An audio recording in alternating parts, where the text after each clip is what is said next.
Film Indonesia, genrenya heist, dibintangi oleh banyak bintang muda.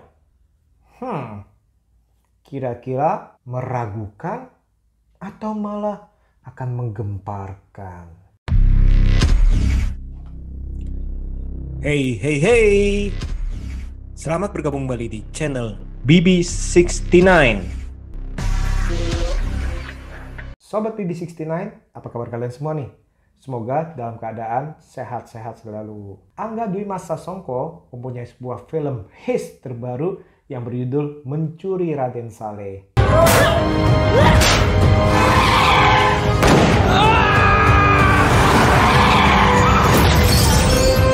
Film ini berkisah mengenai Piko, seorang mahasiswa yang sedang membutuhkan uang banyak sebesar 2 miliar untuk membantu sang ayah yang dalam kesulitan. Melalui temannya, si Ucup, dia mendapatkan sebuah jalan keluar, yakni melakukan sebuah misi yang cukup bisa dibilang itu mustahil, tapi dengan imbalan yang sangat-sangat menggiurkan sekali. Maka dia dan Ucup merekrut orang-orang yang dia kenal untuk melakukan misi tersebut. Kira-kira nih, apakah misi tersebut lancar jaya atau malah mendapatkan halangan? Masing-masing dari kita semua akan kebagian 3 miliar. Oke. Dari premis film ini, menurut saya ini cukup menarik walaupun tidak original. Kenapa? Karena ini adalah film heist. Dan film heist rata-rata mempunyai premis yang kurang lebih sama. Yakni mereka itu membutuhkan sesuatu, mereka ini melakukan hal ataupun misi yang konon digadang-gadang itu mustahil untuk dilakukan. Lalu mereka melakukannya dan di sana nanti pasti ada permasalahan satu dan lain. Terus belum lagi nanti ada lagi juga masalah mengenai pengkhianatan atau lain-lain. Nah, premisnya memang cukup bisa dibilang ini cukup mirip-mirip lah. Namun si Angga Dwi Mas ini benar-benar tidak begitu plek aja secara mental itu langsung diterapkan. Enggak. Tapi dengan kepiawaiannya beliau meramu cerita ini dengan sangat-sangat baik. Di mana karakter-karakter yang ada ini pun mereka itu diberi spotlight masing-masing. Seperti yang kita tahu ini, bahwa di film-film heist pasti karakter ini mempunyai banyak sekali keahlian, di mana keahlian tersebut dipakai untuk melakukan tindakan ataupun misi tersebut. Nah, kalau di sini ada nih, sebut aja ada The Forger, ini diperankan oleh Iqbal Ramadan, ada The Hacker yang diperankan oleh Angga Yunanda, ada The Driver yang diperankan oleh Ari Irham, ada The Handyman yang diperankan oleh Umay Shahab, ada The Brute diperankan oleh Agni Nihab, dan ada Negosiator yang diperankan oleh Rahel Amanda. Nah, mereka ini masing-masing mempunyai peran mereka ini sesuai dengan julukan-julukan mereka, di mana yang akan berperan dalam misi tersebut. Biasanya ya di film-film heist yang lain, ini mereka ini seolah-olah ini hanya tempelan. Cuma ada istilahnya yang cuma ada satu aja nih yang mendapatkan spotlight. Selain entah itu sang otak ataupun entah itu sang otot. Biasanya sih seperti itu ya. Namun nih dengan kepewan dari timnya, dari Mas Angga, tim Visima ini naskahnya itu benar-benar karakternya ini dibuat mempunyai misi ataupun mempunyai peran masing-masing yang mencuri perhatian. Masing-masing karakter nih di dalam durasi 2,5 jam ini, mereka itu akan membuat kita melekat di hatinya. Jadi istilahnya kita akan menjadi simpati, kita menjadi empati, bahkan kita akan tertawa bersama-sama dengan karakter tersebut. Ini benar-benar nggak ada satupun karakter yang tersia-siakan. Walaupun ada karakter sampingan lainnya ini yang mungkin spotlightnya itu kita bilang itu durasi tampilnya itu hanya sedikit. Akan tetapi dengan durasi yang sedikit itu kita akan nyantol di hatinya. Kita akan berpikir, oh ini kan si itu tuh, yang si playboy itu, nah ini kan si ini nih, yang itu tuh, nah itu nanti pokoknya ini keunggulan daripada film ini nih salah satunya adalah di mana karakter-karakter yang tampil ini tidak ada yang sia-sia belaka, pasti mempunyai maksud dan tujuan untuk mengantarkan cerita ini berjalan. Dan istilahnya kalau kita bisa lihat, karakter-karakter ini diperankan oleh para aktor dan aktris muda yang berbakat. Jujur aja ya, di luaran pasti ada beberapa orang yang menyangka atau istilahnya berpikir, ini Mas Angga ngapain sih ini istilahnya buat film Haze, tapi bintangnya kok bintang-bintang muda? Apakah cuma menjual tampang doang? Apakah menjual fans base doang? Ternyata tidak. Kenapa? Karena mereka ini benar-benar dipersiapkan untuk mendalami karakter ini. Kalau kita lihat beberapa cuplikan behind the scene-nya, mereka itu mendapatkan sebuah workshop ataupun pelatihan nih ya. Selain itu juga dari behind the scene, juga dari press con-nya, mereka itu dikatakan misalkan Iqbal bertemu dengan pelukis, di mana dia itu mendalami cara-cara mereka melukis dan lain-lain. Ataupun si Angga ini ketemu dengan hacker, di mana mempelajari cara-cara gimana sih mungkin gestur tubuhnya ataupun cara mengetiknya. Belum lagi si Ari Irham, di mana belajar ngedrift, belajar nabrakin truk. Wah, itu kan bener-bener tuh yang ngedrift segala macam. Nah, dan yang banyak-banyak lagi, misalkan kayak Agnini seperti yang kita tahu, ya udahlah, dia ini emang udah ahli dalam bela diri. Tapi di sini pun dia ini tetap ditempa dengan koreografi yang baru. Nah, terus ada Umay Syahab juga istilahnya diajarkan untuk cara bengkel. Nah, karena dia sebagai handyman nih. Terus belum lagi Rahel Amanda ya. Rahel Amanda ini belajar ngocok kartu, shuffle kartu ya. Nah, itu kan kalau kita nggak terbiasa bermain kartu, ya otomatis kan, wah ketahuan banget nih, kaku banget nih. Jadi mereka ini dilatih dan mendapatkan workshop, dan mereka itu mendalami karakter mereka itu dengan baik. Sehingga orang-orang yang awalnya meragukan, ini akan dengan hati yang legowo, akan mengakui bahwa mereka itu salah karena telah meremehkan para nama-nama yang mereka anggap ini nggak bisa acting. Nah, ini benar-benar nih, kita bisa lihatlah dari Iqbal dan Angga ini benar-benar menurut saya pribadi ini mereka itu udah melepaskan diri dari sosok remaja. Dalam arti ya saya bilang ya, dalam acting di film ini kita akan tidak melihat sosok Iqbal dan Angga di film-film lainnya, karena ini benar-benar pendewasaan dari karakter yang mereka perankan, dan ini benar-benar keren sih. Nah, oke. Nah, dari segi cerita bayangin ini film 2,5 jam.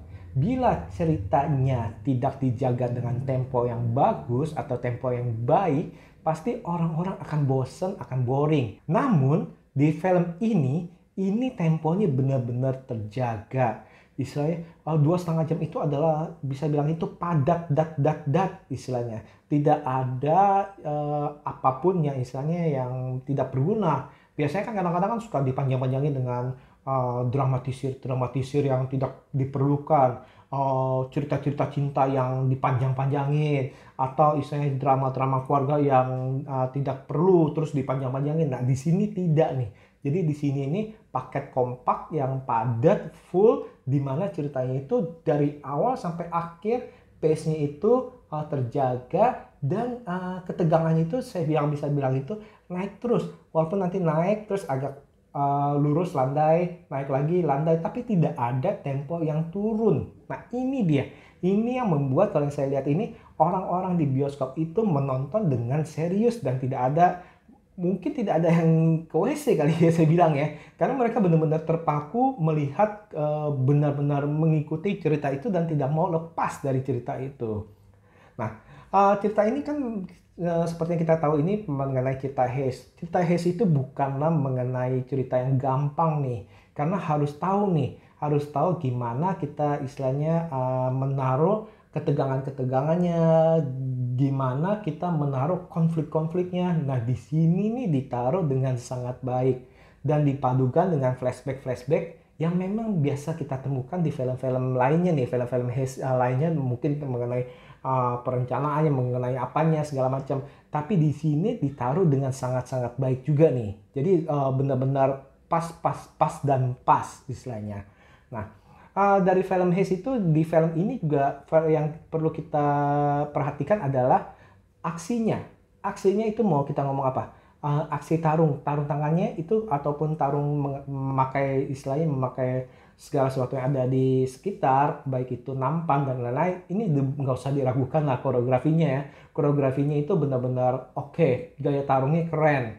Nah, selain itu di sini juga yang perlu diberi poin lagi nih adalah adegan kejar-kejaran mobilnya nih. Itu benar-benar keren sih, dalam arti kejar-kejaran mobil dan adegan balapan mobilnya, balapan mobil liar.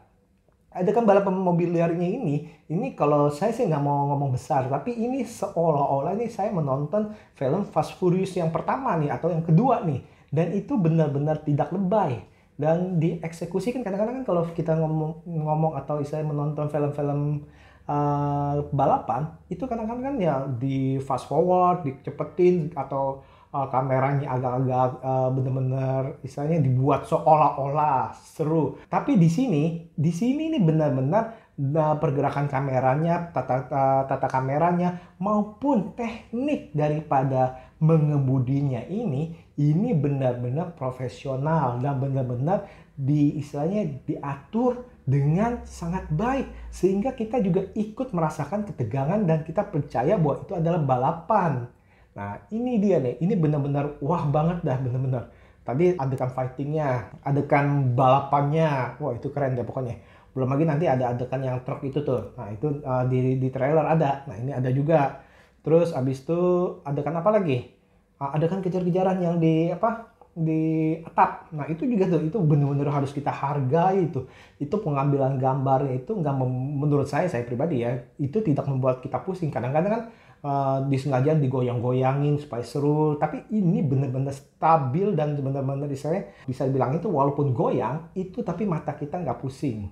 Jadi kalau kita bicara adegan itu benar-benar keren.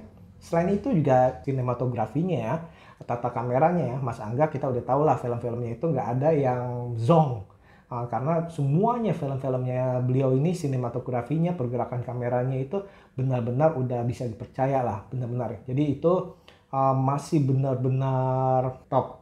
Oke, nah tadi dari segi aksi, segi tata kamera, terus segi humor. Nah di sini juga diselipin humor-humor yang menurut saya sih cukup seger dan membuat kita ketawa ya dalam arti ya. Jadi nggak hanya tegang aja, nggak hanya seru aja, nggak hanya istilahnya ada dramanya, tapi ada humornya juga. Dan humornya itu place-nya ini juga bagus. Jadi bukan hit and miss istilahnya, bukan hanya istilahnya yang jayus ataupun gimana. Ini humornya sangat-sangat cocok dan diperlukan di film ini. Selain itu juga yang perlu saya puji adalah musik score-nya, yakni dari Abel Hura ya.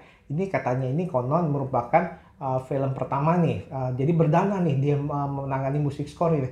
Tapi aduh ampun deh, ini dari awal sampai akhir film musik ini memberikan nyawa setiap adegan yang ada di film ini, sehingga kita akan terbius, kita akan terhipnotis segala adegan ini dan diberikan sebuah kita bilang itu sensasi yang megah, sensasi yang sangat wah, saya sulit diomongin deh. Nah, karena musik itu benar-benar cukup bertanggung jawab untuk membawa emosi daripada penonton. Nah, kali ini Mas Abel ini benar-benar sangat ciamik deh pokoknya.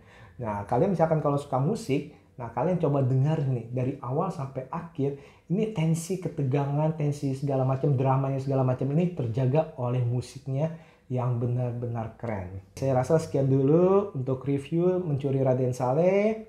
Jadi kalian nih, kalau kalian yang sudah menonton, mungkin kalian boleh tulis komentar, tulis pendapat kalian di kolom komentar nih mengenai film Mencuri Raden Saleh. Apakah kalian menyukai film ini, ataukah kalian malah istilahnya, aduh kayaknya kurang nih, kayaknya sebaiknya begini nih.